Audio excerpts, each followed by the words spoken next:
बिल्कुल, मैं इस वक्त मौजूद हूँ प्रेस क्लब सांगड़ के सामने। इस वक्त बॉबी यूसी के इलाके मकीन साथ वहाँ से मुंतखब कौंसलर अपने इलाके से मुंतखब चेयरमैन के खिलाफ सरापा एहतजाज हैं। आइए उनसे जानते हुए इस हवाले से क्या कहते हैं। वो कोई भी काम नहीं करा रहा है। जो फंड मिल रहे हैं वो पता नहीं कहाँ जा रहे हैं, हमें तो कोई पता नहीं।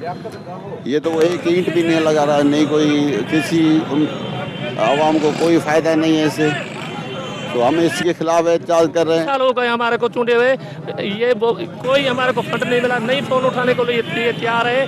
हमारे ये एहतजाज, अगर ये एहतजाज मसला हल नहीं हुआ तो हम कोर्ट का दर खड़काएंगे। कादिर नारियो साहब कुछ नहीं कराया, 3 साल फोन ही नहीं करा, नहीं मीटिंग कराई, कोई काम नहीं कराया पूरी यूसी में। हमारे मुतालबे पूरे नहीं हुए, हम रोड पे बंद करेंगे, कोर्ट जाएंगे। पता नहीं क्यों नहीं दे रहा, मीटिंग ही नहीं की। आप 3 साल में कोई हमारा फोन ही नहीं अटेंड कर रहा है।